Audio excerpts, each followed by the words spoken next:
Hey everyone, it's Chad here. It is early morning, not too early, but it is nice and sunny. You can hear construction work already going on in the background. They're unloading some lumber down at the cul-de-sac, so you're gonna hear some beeping and things like that. But I'm here today to prune some roses. They say there's all kind of rules people think about when pruning roses, that you have to be an expert on roses, that you have to do it during the full moon, that you have to dance on one foot and hop around while you're doing that, that you have to make sure you measure exactly where you cut the rose and which way the bud is facing. You want an outward facing bud.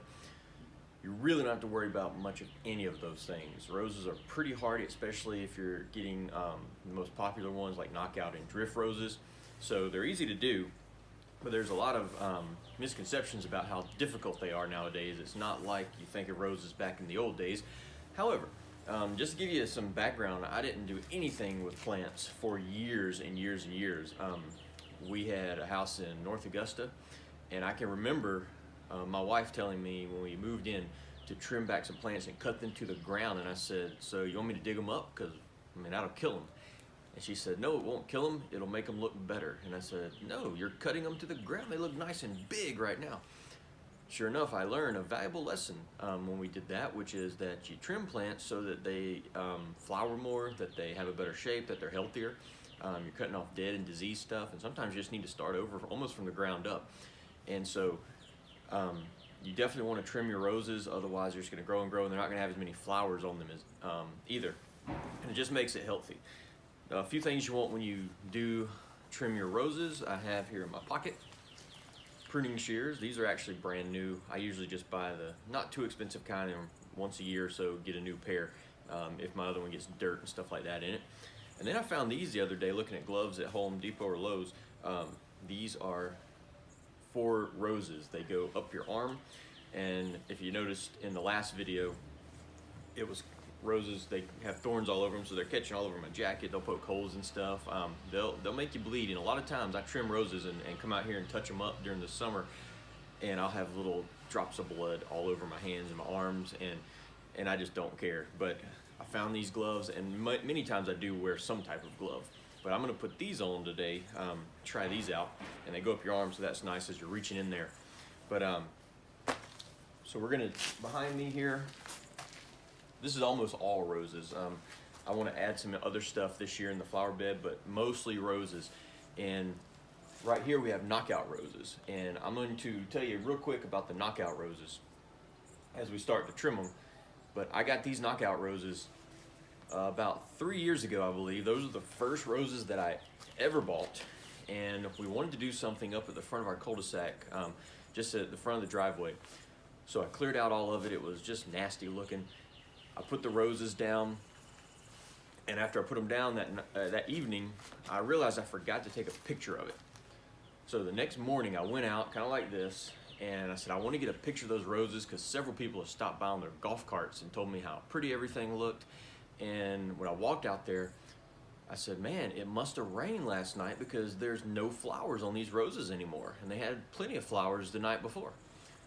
Come to find out, deer, we have almost tame herds of deer in our neighborhood. They had walked out through the street into the cul-de-sac, found my roses, ate them pretty much down to the ground. They went from about this high to about that high, and had no leaves, no flowers, nothing, and just looked like little sticks. And roses are pretty expensive when you buy them in pots, and so I was just devastated and furious at the deer. So I called Greenbrier Nursery where I got them from and talked to them, and they said, yes, roses are like chocolate to deer. So I learned a valuable lesson, but they also told me just keep them there and they'll come back out on their own. So I did, and they flushed back out and had a pretty good summer, but I just got tired of walking up there and having to spray them with some deer repellent and take care of them that way. So I ended up transplanting them to our backyard, and I'll try to remember to put a picture in the video. When I first redid the area where our bird feeders and all are. So I did that, and they look really good there. And then we had septic issues, and literally a mini excavator came back there, and he said, you want me to pull those roses up for you? And I said, yeah, try to be a little careful. He ripped them apart, just pulled them out of the ground. Branches were getting broke off. dumped them over in the corner. I ran over here and put them on this side of the flower bed. Just put them in the ground as fast as I possibly could. And they did fine. They did great. They all came back full, and they all bloomed. And then I really didn't want them over there, and I didn't have any room over here, so I ended up taking them over here, where they are now, popping them in the ground right there. So these things have been eaten down to the ground by deer. They have been transplanted from the cul-de-sac to the backyard. Then they went from there getting ripped out the ground to being planted very quickly over on this side of the flower bed, and then moved over to this side of the flower bed, all within the last 3 years. And you'll see these things are getting close to my height, some of them.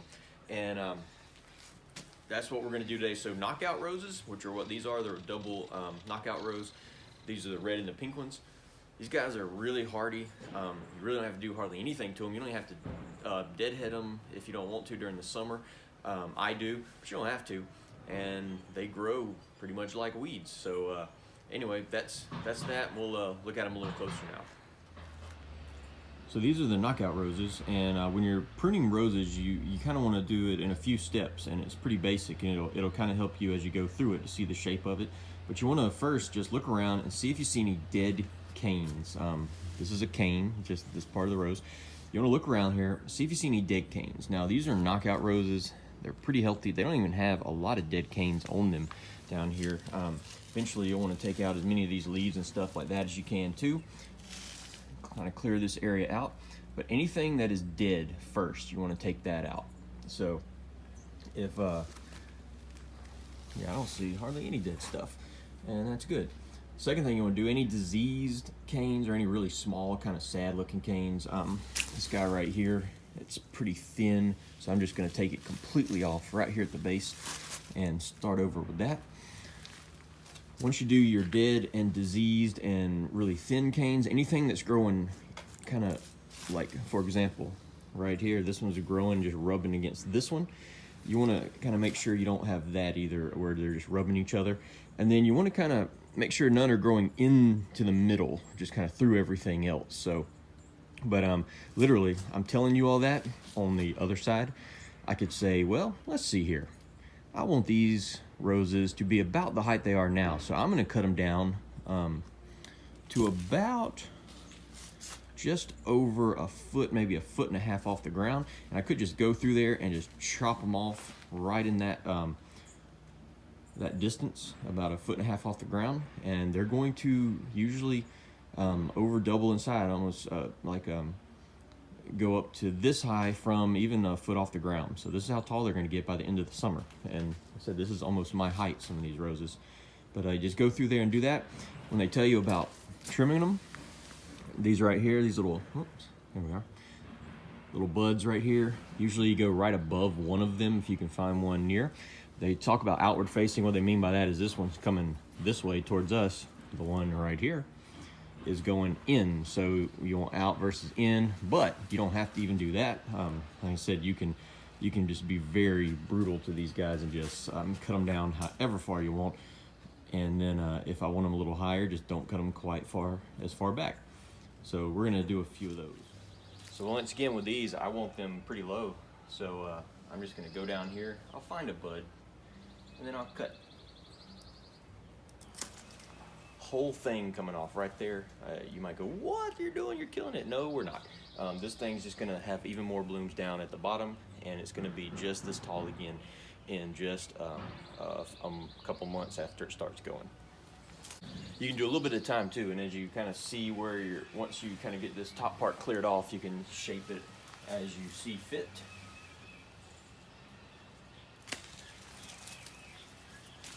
All right, same thing here. I'm just gonna start about the same level and go from there. If you see me hesitating a little bit sometimes, it's really just looking, how high do I want it? I want it this high, or maybe this high, and that's kind of what I'm looking at. And then these buds, if I can see one facing outward and kind of start right above that one, if it works. If it doesn't, I just cut it where I want it as far as height.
There you have it. These things are just maybe a couple feet off the ground, if that. And what I'll do now is I'll just kind of go through here, maybe take off some of these smaller branches. They say like less than the size of a pencil, get rid of them, and then that'll cause new growth from the main ones they're attached to. But once you get them to this point, you can kind of go clean them up if there's something kind of running through the middle of it. This thing's growing all over the place here, so I may have to take out a few. This one's growing in the middle, some of this going straight up through other ones, so may trim some of those. But overall, I could just leave them like this and they'd flush out beautiful in a few more weeks. As they start to grow, they're already getting the little red buds all over them. There's Gus. How you doing, Gus? You're gonna walk right through them, aren't you? Yeah. Yes, you are. Yes, you are. Mollie, you jealous too? Mollie and Gus. Hey Gus, how you doing? How you doing, huh? Watch out, you're stepping on roses. Yeah, you're the good boy, you're the good boy, you're the good boy.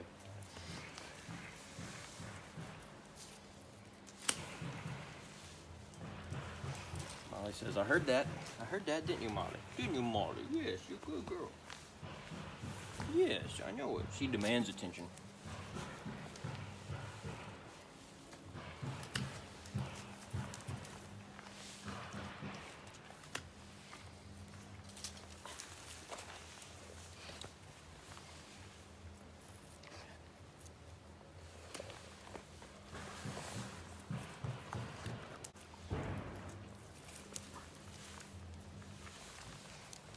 Hey, guys. Hey, what you doing? Hey, I hear you. Come over here. There you go. There you go.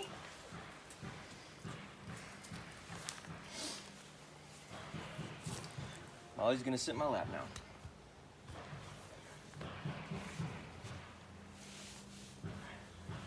You're making my job a little more difficult there, Mollie.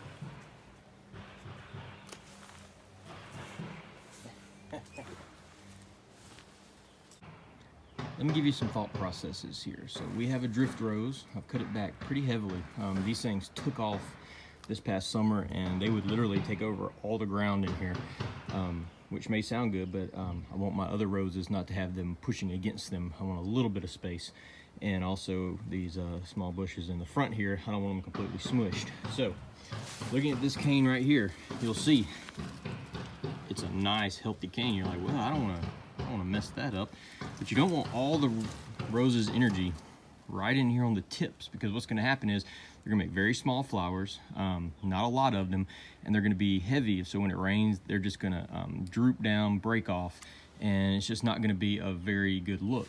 So what you want to do is go backwards. I'm coming here, I'm going back down here, and I don't want this branch right here growing much. It's just going to get heavy and fall down. And so I'm going to actually cut that completely off. And now look again. Same thing here. I don't want all of this stuff growing, so I'm going to cut it back to at least here. Get rid of that whole thing. Same thing here. This one over here is dragging out, just going to be dragging the ground. I'm going to go backwards. Same kind of place here. And let's be conservative first. Let's start there. Get rid of that. Now, look at what we got left. Still a little bit here from this one next to it. I don't want that doing that either. So I'm gonna cut it, say right there. And then this one right here is actually almost broke right there. So I'm going to go ahead and just get rid of that. Now let's look at what we got. This right here, a lot of energy coming in all these small little buds, but once again, we don't want small little buds. Matter of fact, what I would like to do is I want all the energy here. Maybe there's one right there just starting, maybe right there. All those to come out, and if they come out and you cut off everything else, they're gonna be just as big, if not bigger, than what we just cut off.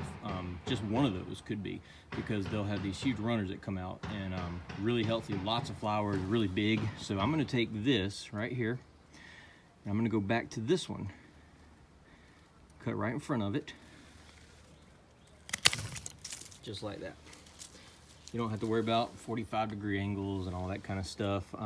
This right here is broke, so I'm gonna get rid of that whole thing.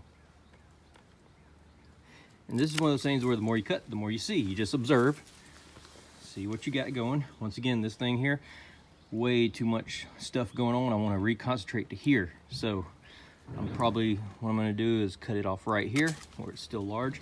That's probably going to break out now. There might be something on there as well that breaks out. This little small piece, once again, it's not helping the main one. I want this main thing to break out of dormancy, start producing. Just clear everything out a little bit. And there you go. So that's kind of how the thought process is. Start, go backwards, backwards, backwards. And during the summer, we'll do another video of how you kind of touch these up. And it's sort of the same thing. So, all right, raked everything out a little bit after I trimmed up the roses. We'll do a different video on this climbing rose. I'm probably gonna have to move that forward to where the fairy statue is, so our dogs don't dig it completely out of the ground, and so it can get some water from the sky, not just a water hose because it's under the eaves. But it's managed to survive, so it's tough. Went through the bottom of the roses with my gloves, both gloves on this time, and got the leaves and stuff out from right up under the rose, because you're not supposed to leave all that. You're supposed to kind of clean it out, put some fresh mulch.